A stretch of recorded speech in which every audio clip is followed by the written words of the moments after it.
What's up guys, Deceiver here, back with another Dead by Daylight video, and today I have something very special because I actually went through the trouble, well not really trouble, it was kind of fun, of making new Dead by Daylight characters complete with their powers and perks. And I've got only 3 of them today. I've got a couple other ones made, but I want to save them for another video because I'm going to go through all of the power, explain everything. Now, I do want to say that these powers and perks could be either completely overpowered, they could be balanced, or they could be underpowered. But I tried to come up with things that aren't in the game yet, and try and give some new perspectives on things and make things that would be really cool to see in the game. So the first power, or not the first power, the first killer that we have is the entity himself, which I think it would be really cool. They could do some really neat things with it. So as you can see here, I have the power and perks for the entity. Now the power would be controlled chaos. So every 90 seconds you choose a survivor to become a random killer with random add-ons and random perks. Then you become Nia. If you guys don't know, a Dead by Daylight joke that's been long running is that Nia is actually the entity. So you become Nia. If you do not interact with a window, generator, or a pallet within 45 seconds, generator repair speeds will be increased for all other survivors by 16%. Now that value can be upped a little bit, and I think 45 seconds is quite a long time to be able to find one of these things to interact with. And then this survivor that becomes the killer must perform all normal actions of a killer. If the survivor does not regress a generator, break a pallet, or hit a survivor within 45 seconds, they are immediately put into the dying state and dragged to the nearest hook, and then Nia reverts back into the entity. The entity's actual form would be the hard part to make, I think. I'm not sure what the entity would look like, or if they could just make the power to where he's basically always Nia and controls these different things, but then it would be a little hard to use perks with him. So you would kind of have to give him a base form of some type, maybe an uglier form of Nia or something, I don't know. Survivors can earn blood points as if they were the killer during the time that they are the killer, and any sacrifices caused by the survivor turned killer is given to both the survivor and you. So basically you're not gonna earn blood points while you're Nia, but you will earn some of the blood points that they earn as a killer, and then you'll earn your own blood points while you're in killer form as well. Teachable perk, defying the rules. If all 4 survivors have been hooked for at least once, you gain the undetectable status, and 2 random survivors gain the ability to be moried for 60 seconds. This perk can activate again after each survivor has been hooked twice. I think this is a not so overpowered way to be able to kill survivors by your own hand, to mori them, because you have to hook everybody at least once, and they only gain that for 60 seconds. So if they're all healed up, you still have to hit them twice and then mori them. So most of the time they'll probably hide, but the fact that you can activate it again makes it a little bit better. Entity's will. If you down a survivor within 10 seconds of starting a chase, the entity will drag the survivor to the farthest hook from you and place them on the hook. This would basically just be a quality of life perk. Basically, it would just bring them to a hook for you so that you don't have to, if you're able to down them completely within 10 seconds. It might be a little overpowered, so you might have to make it 10 seconds from the healthy state. That might be a little bit less overpowered than this one. And then we've got second bounty. I think this one would be cool just for farming blood points. When the first survivor is sacrificed, they are immediately respawned at the exit gate. The survivor cannot interact with generators, and they remain alive for 120 seconds, so basically 2 minutes. If you down the survivor, you can kill them both by your own hand and gain a multiplied 200% blood points in the sacrifice category, and all generators are regressed by 15%. So basically, you're not wasting too much time, because if you do manage to kill them, unless they're really good, of course, then they regress by 15%. But you can choose to do this, and you gain that extra blood points in the sacrifice category that is multiplied onto what you already gained. So it's not just increasing the amount that you gain, but it's actually bringing it up more. So yeah, that's going to be the first killer. I tried to think of some cool things to do, but I think some of them might be overpowered, some of it might be underpowered, and it would be a very, very complicated killer to play, but it would be a very, very fun killer to play as well. Especially if you're playing Survive with friends and you go up against a group, it would be so hilarious to go against this killer and be able to just kill your friends. So I think that would be really fun. The next killer that we have is the Cenobite, aka Pinhead. Now his power would be called Raising Hell. The Cenobite summons 6 chains, all of which have different status effects. The chains recycle in order and can be used on different survivors. So basically you don't have to use all 6 chains on one survivor. You can use them on different survivors. Now after thinking about this a little bit, I don't think the chains should deal any damage themselves, except for one that I'll go over in a minute. I don't think they should actually count as a hit, because I think they'd probably be a little too overpowered in that case. So it would be more of a hindering power in that case. So chain 1 would cause the mangled status effect for 90 seconds. Chain 2 would cause the hindered status effect for 6 seconds rather.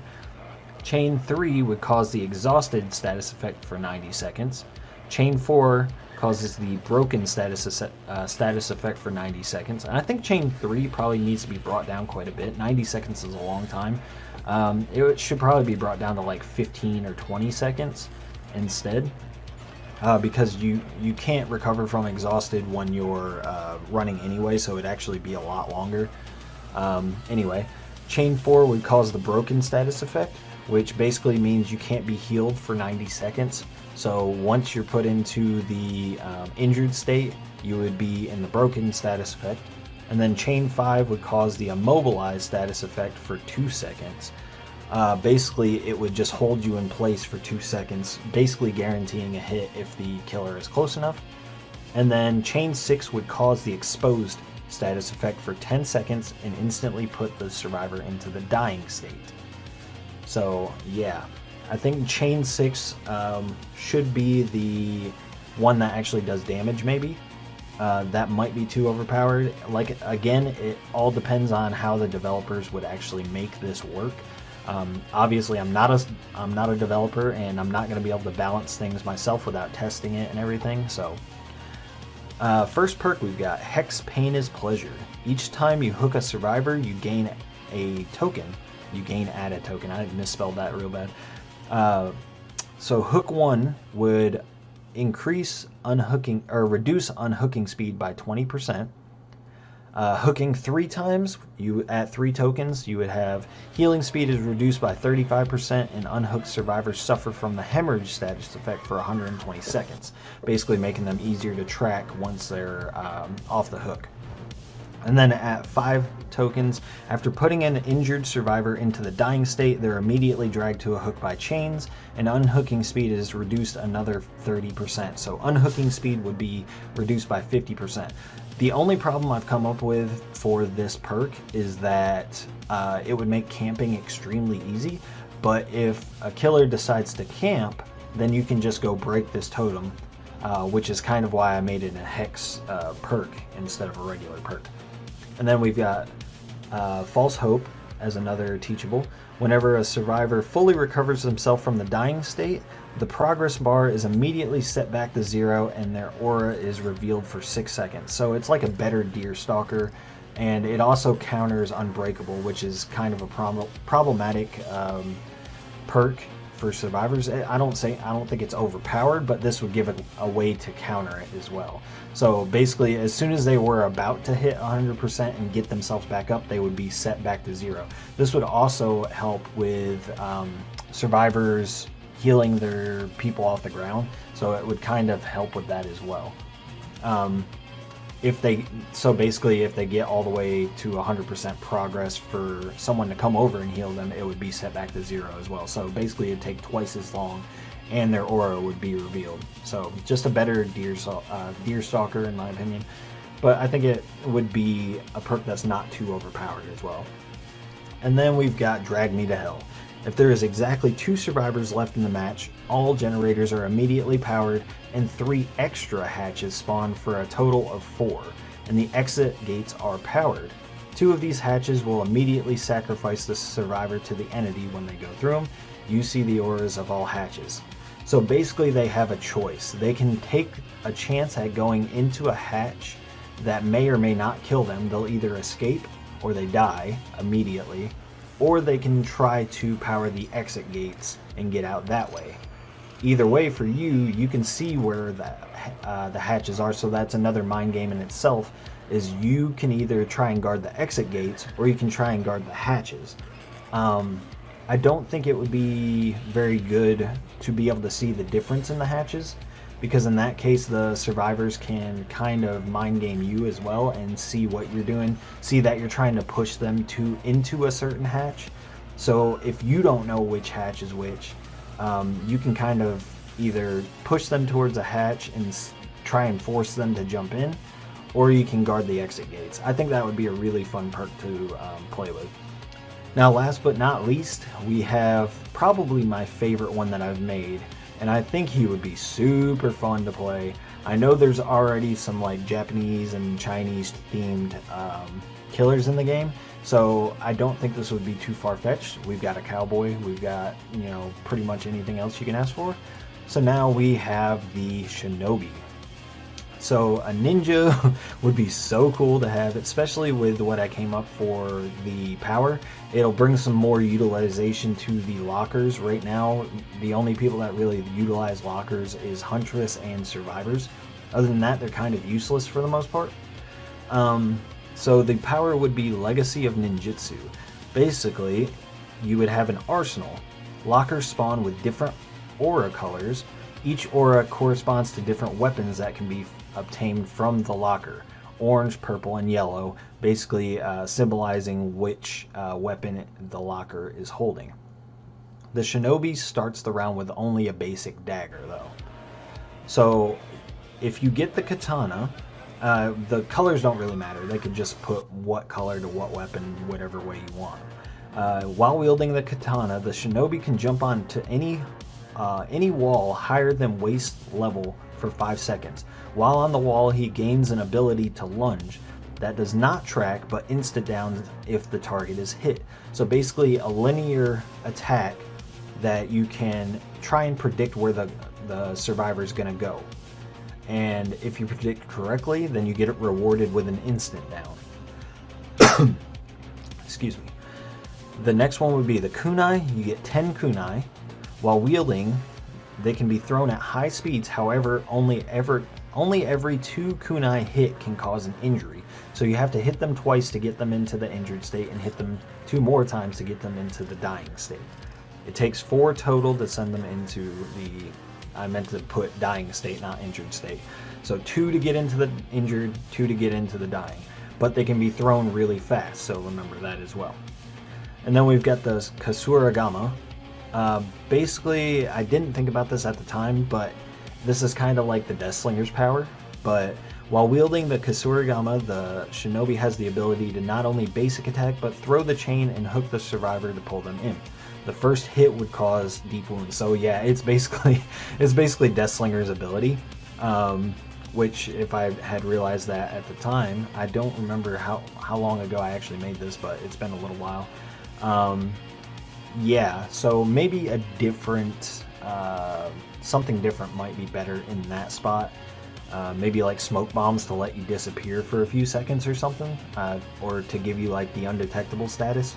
That would be super cool, actually. Now that I think about it, let's pretend Kasuragama is like a smoke bomb instead, to give you undetectable. Yeah, you'll still have just the dagger, but it'll give you a huge advantage. And I'm gonna say, I don't think it should be possible to wield all of the weapons at once. You should only be able to wield one at a time. but at the same time, it might not be too overpowered. Yeah, I think it would be too overpowered to have all of them at the same time. Maybe being able to toggle between them, I'm not sure. And then we've got the first perk, Sixth Sense. See the auras of any survivors within 12 meters of a survivor that has been down for more than 3 seconds. So basically, it makes it harder for them to heal their downed allies. That's all it does. I don't think it's too overpowered, because they can, even if the down survivor still heals themselves all the way up, they'll be able to quickly get in range and heal them. So another kind of like Deerstalker-ish perk, but it also helps you track as well. Then we've got Killer Instinct. Anytime a survivor causes a sound notification that the killer's screen goes black, but all survivor auras can be seen for 6 seconds. So basically what this would do, it's like an all ears type of, I'm all ears type effect, except you can't see anything else on the screen except for the auras. So your environment around you, you're gonna have to try and memorize. I think there should be like a little bit of a delay, maybe. That way you have a little bit of time to see what's around you. But I think it would be an interesting perk. And then the last perk, Knowledge of Anatomy. Whenever the survivor is hit by a basic attack, they are afflicted by hemorrhage, exhausted, and mangle status effect for 45 seconds. Now, I think the time that it stays applied is a little bit high, especially for exhausted, but I think the other two are just fine. Remember that your power won't affect this as well. It would only be a basic attack. And I think while you have the Katana, Kunai, and Kasarigama, you'd still have a basic attack as well.